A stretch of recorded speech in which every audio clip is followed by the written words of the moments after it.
Olá, pessoal, bom dia, tudo bom, povo lindo? Eu sou a professora Rose, tá? Leciono para os sextos anos da sede auxiliadora e também para o sexto ano C e D do centro, né? E essa semana eu vou ficar com vocês contando um pouquinho sobre a pré-história brasileira. Vou dar continuidade àquele assunto que a professora Grazi tratou com vocês, né? Da chegada do homem à América e da vida dos primeiros ameríndios. Então, hoje nós vamos ver sobre a pré-história brasileira. Então, o ambiente da pré-história brasileira, ele era muito diferente do ambiente dos dias atuais, tá? Ele tinha vegetação rasteira, certo? E era um clima seco e frio, tá? Então, ele não tinha as estações bem definidas, estações do ano bem definidas, como nós temos nos dias de hoje. Então, os animais que faziam parte dessa pré-história brasileira, eles fazem parte da chamada megafauna, tá? Que são os animais de grande porte. Nós temos o Xenorhinoptério, né? Esse nominho é difícil de falar. Temos o Taxodonte, o tigre dente de sabre, o mastodonte e a preguiça gigante, né? Os estudiosos não sabem o porquê desses animais, né? Que eles se extinguiram, se foi a mudança no clima ou se foi a caçada, né? Realizada pelos homens que viviam na nossa região naquela época. Então, sobre a presença humana no Brasil, eu tenho dois grupos, tá? Eu tenho os caçadores e coletores, que viviam principalmente na região litorânea e no interior do Brasil, e vou ter os agricultores, que viviam na região amazônica. Como que eu conheço sobre a pré-história do Brasil, né? Principalmente através da pintura rupestre, né? A pintura rupestre são os vestígios, são as fontes históricas deixadas pelos homens que habitavam o Brasil naquele momento.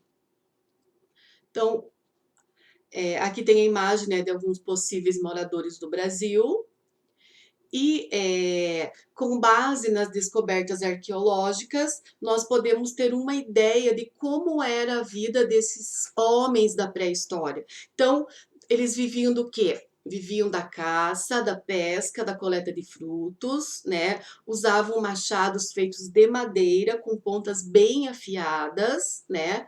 Aqueles que habitavam a região litorânea, a região do mar, se alimentavam principalmente de peixes e frutos do mar. Utilizavam o fogo para cozinhar os alimentos e também para se protegerem dos animais ferozes, provavelmente também para se aquecer. Grande parte desses homens da pré-história, né, viviam nas regiões interiores, habitavam as cavernas, né? O pessoal que vivia no interior habitava as cavernas. Aqueles que viviam na região do litoral faziam cabanas de madeira e de palha para morar. Aqueles que já eram sedentários, aqueles que já praticavam a agricultura, eles fabricavam objetos de cerâmica para armazenar principalmente grãos e águas e faziam pinturas rupestres nas cavernas, né? O que essas pinturas rupestres representavam? O que esses desenhos representavam? Então, principalmente cenas de parto, caça de animais, rituais e danças, contagem de objetos e outras cenas que eles viviam, né, diariamente. Como que eles faziam essas pinturas rupestres? Então, eles utilizavam principalmente o carvão, né, depois da fogueira, minerais misturado com água, ar e também areia colorida, né, em alguns momentos. Gema de ovo também era utilizado, né, para pintar, para fazer essas pinturas. E essas pinturas rupestres são uma das principais fontes, né, de pesquisa do período da pré-história do Brasil. Eles viviam como? Viviam em grupos, em grandes famílias, onde eles dividiam as tarefas. Os homens se dedicavam à caça, à pesca, à proteção do grupo, e as mulheres cuidavam das crianças e preparavam o alimento. Há registros também de que algumas comunidades sepultavam os seus mortos, né? Isso significa que provavelmente eles tinham alguma religião, algum ritual religioso. E em função da dificuldade que eles tinham de doenças, ataques de animais, das péssimas condições de higiene, eles viviam somente entre 25 a 30 anos, ok?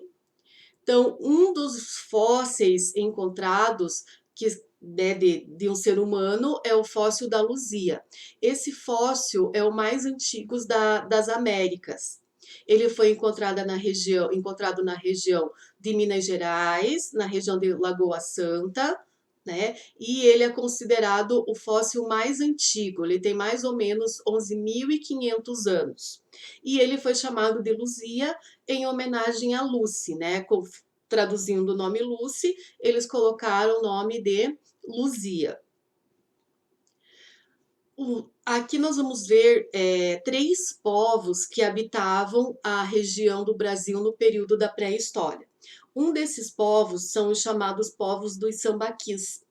Mas o que são sambaquis? Sambaquis são amontoados de conchas, tá? Onde eles iam se alimentando das conchas, dos caramujos, dos frutos do mar, e iam jogando, iam empilhando, né? Iam fazendo um lixo dessas conchas. E junto com essas conchas, eles jogavam restos de fogueiras, resto de armas, de anzóis, e também eles acabavam sepultando as pessoas junto com essas conchas.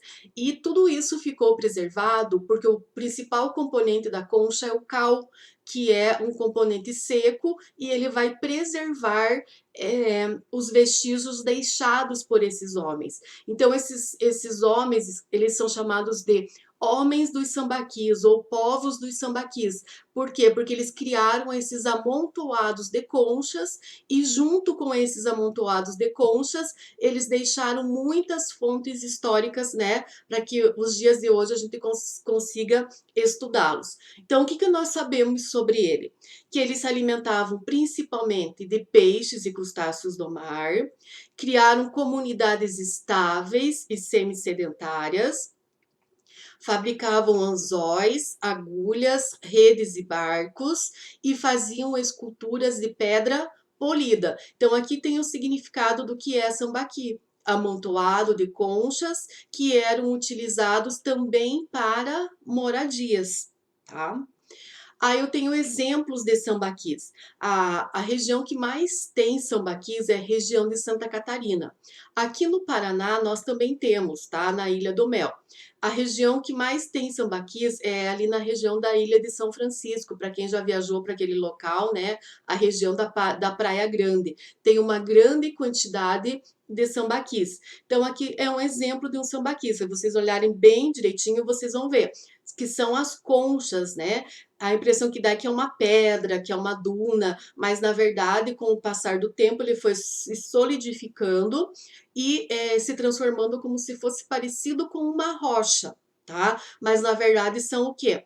Amontoados de conchas, onde são encontrados vestígios do homem da pré-história no Brasil, ok?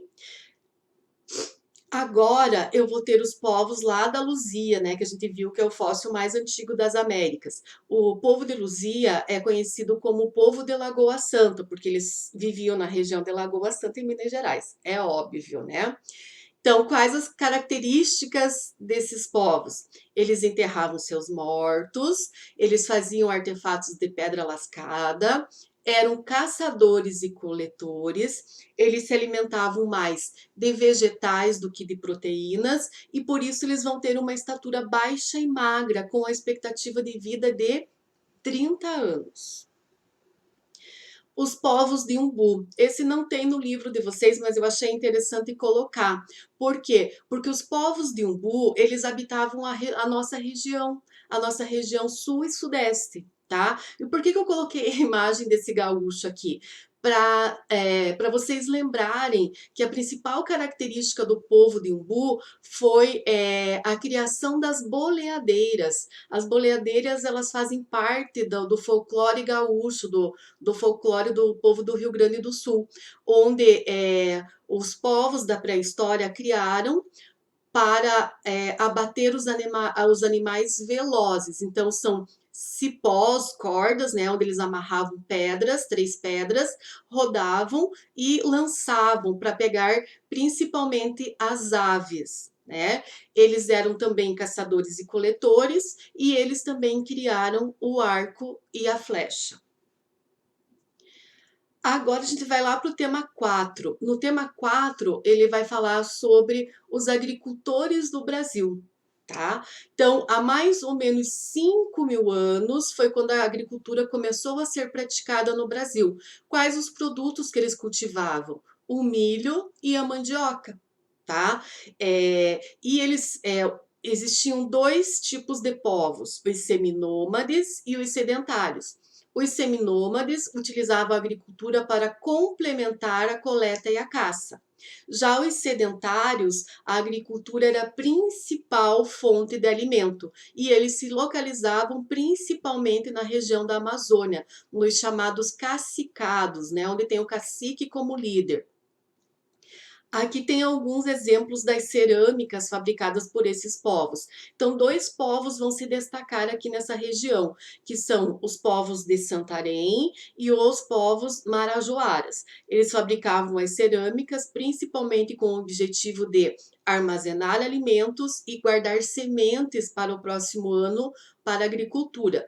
Essas cerâmicas maiores, elas são as chamadas urnas funerárias, onde eles colocavam os seus mortos e sepultavam dentro dessas urnas funerárias feitas em cerâmicas. Se um dia vocês forem a Curitiba, no Museu Paranaense, tem um exemplo, né, desse tipo de cerâmica que era utilizada para sepultar os mortos. Então, há mais ou menos 2.000 anos, esses povos que viviam na Amazônia, né, eles formaram grandes aldeias, tá? Eram governados por um chefe, né, que era o cacique. E um exemplo desses povos são os marajoaras. Eles eram artesãos, onde eles fabricavam principalmente a cerâmica, eram agricultores, pescadores, né, e realizavam também o comércio, tá? E construíam grandes montes de terra para moradia e rituais religiosos. Pessoal, espero que vocês tenham compreendido, que vocês tenham entendido esse conteúdo. Qualquer dúvida, nos procurem, né? Eu, a professora Grazi ou a professora Karina, conforme as suas respectivas turmas, né? Para sanar as suas dúvidas lá no Classroom. Pessoal, saudades de vocês e até a nossa próxima aula. Beijo!